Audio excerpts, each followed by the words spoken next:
Bismillahirrahmanirrahim. Assalamualaikum warahmatullahi wabarakatuh.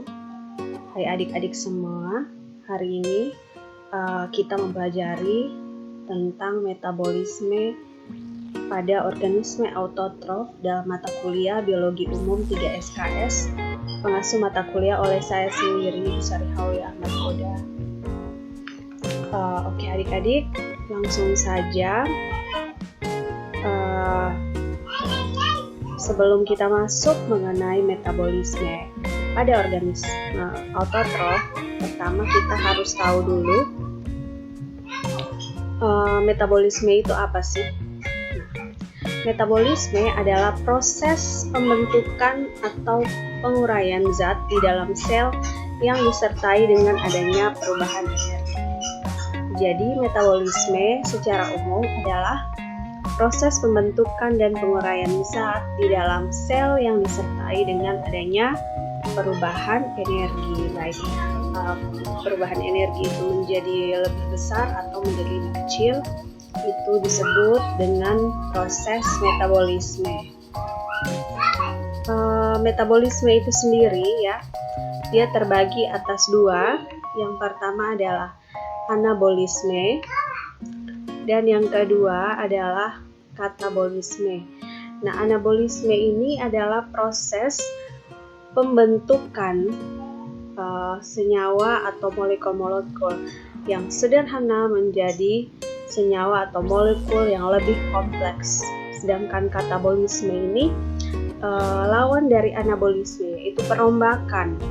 Katabolisme adalah perombakan senyawa-senyawa yang kompleks menjadi lebih sederhana. Nah, proses anabolisme dan katabolisme ini sendiri dibantu oleh yang namanya enzim ya.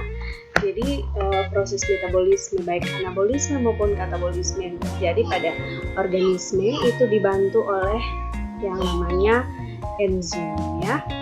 Adik-adik perlu tahu ini ya. Ini sangat cukup penting. Selanjutnya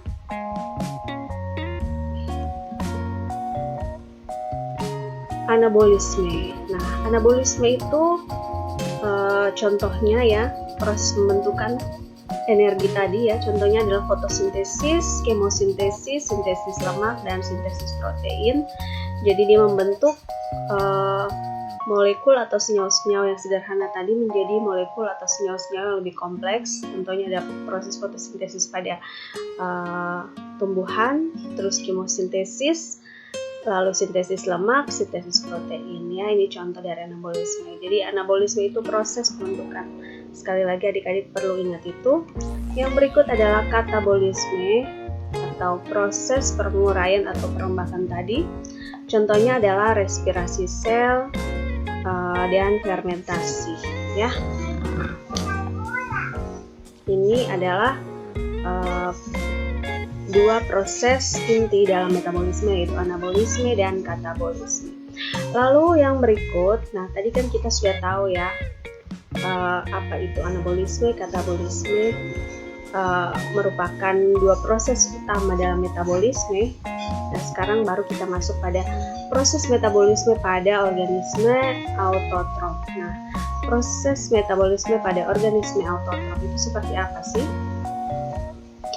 Mari kita lihat bersama. Nah, organisme autotrof. Nah, pertama-tama kita harus tahu dulu organisme autotrof itu apa.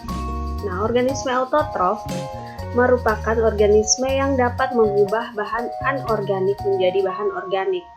Dapat membuat makanannya sendiri dengan bantuan energi seperti energi matahari dan kimia.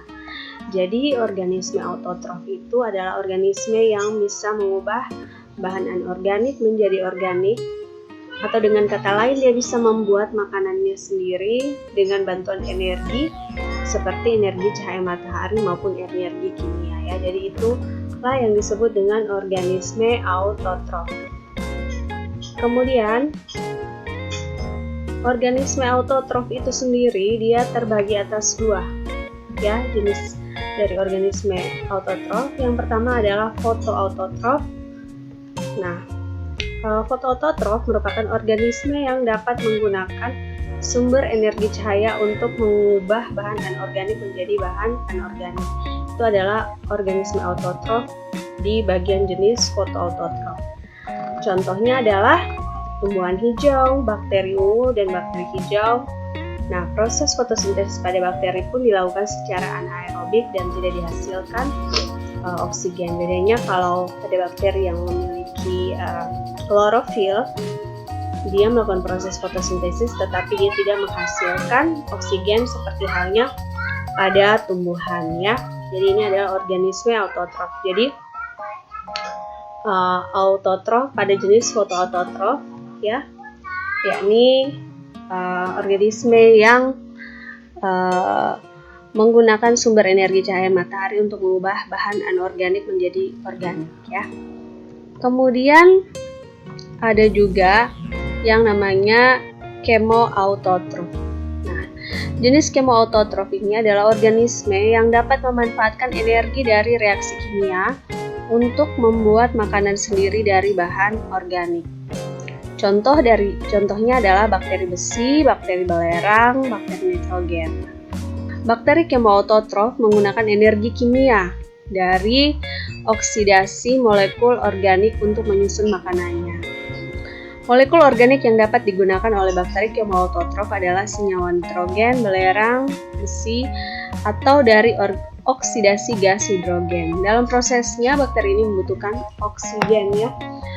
Jadi ini dua jenis organisme autotrof ya, ada fotoautotrof dan chemoautotrof. Kalau fotoautotrof yang sekali lagi perlu adik-adik ingat adalah dia membutuhkan energi cahaya untuk membuat makanannya sendiri tadi ya, untuk membentuk proses anabolisme tadi ya, mengubah senyawa-senyawa yang sederhana tadi menjadi senyawa lebih kompleks gitu pada proses fotosintesis tumbuhan. Sedangkan kalau chemoautotrof adalah dia membutuhkan energi dari reaksi kimia untuk membuat makanannya. Contohnya adalah bakteri chemoautotrof yang menggunakan energi kimia seperti nitrifikasi ya, proses nitrifikasi dan sebagainya. Itu banyak sekali bacaan kalian. Nah, ini adalah dua jenis organisme autotrof. Kemudian, kita masuk karena tadi fotoautotrof dia melakukan proses fotosintesis. Nah, kita perlu tahu juga secara umum fotosintesis itu dia ada dua proses. Yang pertama adalah reaksi terang dan yang kedua adalah reaksi gelap. Nah, reaksi terang terjadi pada siang hari ya. Proses penguraian air oleh energi cahaya matahari untuk membentuk molekul ATP dan NADPH2. Ini adalah reaksi terang ya, adalah proses yang terjadi pada tumbuhan dalam proses fotosintesis, yaitu pada siang hari. Kemudian ada juga reaksi gelap berlangsung dalam stroma ya, menggunakan energi kimia dari hasil reaksi terang tadi dan terjadi fiksasi CO2 atau 1C menjadi karbohidrat atau 6C. Jadi dalam proses fotosintesis yang terjadi pada organisme fotoautotrof tadi ada dua proses, yaitu reaksi terang dan reaksi gelap ya. Kalian perlu tahu saja fotosintesis itu ada dua proses, yaitu reaksi terang dan reaksi gelap. Hasil bahan yang dihasilkan, molekul yang dihasilkan dari reaksi terang ini digunakan untuk melakukan reaksi gelap. Jadi bila tidak ada hasil pada reaksi terang, maka tidak terjadi reaksi gelap dan fotosintesis itu sendiri tidak terjadi ya. Jadi saling berkesinambungan. Ini adalah dua proses penting dalam fotosintesis. Selanjutnya adalah kemosintesis. Nah, ini kemosintesis itu merupakan sintesa senyawa organik dari reaksi-reaksi kimia senyawa anorganik. Nah, ini adalah proses kemosintesis. Dia terjadi pada bakteri tertentu yang tidak berklorofil ya. Contohnya di sini ada 3 bakteri sulfur yang mengubah CO2 dalam reaksi kimianya ya. CO2 ditambah 2H2S menghasilkan CH2O ditambah 2S ditambah H2O. Kemudian bakteri besi mengubah atau fero menjadi feri, bakteri N atau nitrogen, Nitrosomonas, Nitrococcus, dia mengubah amonium menjadi nitrit dan nitrat. Nah, ini adalah 3 proses contoh yang terjadi pada kemosintesis. Jadi dia ada proses anabolisme, ya, pembentukan molekul-molekul sederhana menjadi molekul yang lebih kompleks. Hanya bedanya kemosintesis ini dia tidak memerlukan energi matahari, tetapi dia memerlukan reaksi-reaksi energi dari reaksi-reaksi kimia yang terjadi. Ya, jadi ini adalah 2 penjelasan dari fotosintesis dan kemosintesis yang perlu adik-adik sekalian ketahui ya, jadi perlu adik-adik ingat. Demikian untuk materi secara singkat penjelasan Ibu tentang metabolisme pada organisme autotrof ya. Nah, berikut Ibu langsung saja pada rangkuman materi yang perlu kalian ingat untuk mid semester minggu depan. Yang pertama adalah perbedaan sel hewan dan sel tumbuhan ya. Jadi sebutkan bagian-bagian sel semuanya, lalu nanti kalian tinggal kasih saja perbedaan di sel hewan ada, di yang sel tumbuhan tidak ada apa-apa saja. Kemudian yang kedua adalah perbedaan ciri makhluk hidup dan makhluk tak hidup ya. Jadi ciri makhluk yang tidak hidup itu seperti apa dan makhluk tak hidup itu seperti apa. Kemudian perbedaan anabolisme dan katabolisme seperti yang tadi Ibu jelaskan di depan serta contohnya masing-masing ya. Kemudian yang keempat, contoh dari metabolisme pada organisme autotrof dan heterotrof itu apa saja. Kemudian jelaskan 4 tahap utama pada respirasi sel, tempat terjadinya dan produk yang dihasilkan dari setiap proses tersebut. Dan yang berikut reproduksi pada hewan vertebrata serta reproduksi pada hewan invertebrata. Nah, ini adalah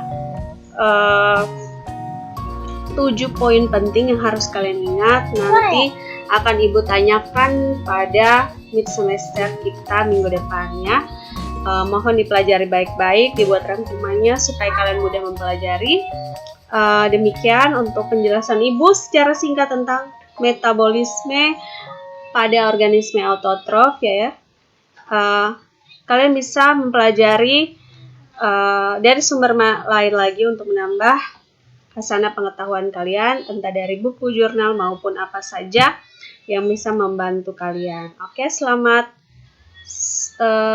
belajar. Wassalamualaikum warahmatullahi wabarakatuh.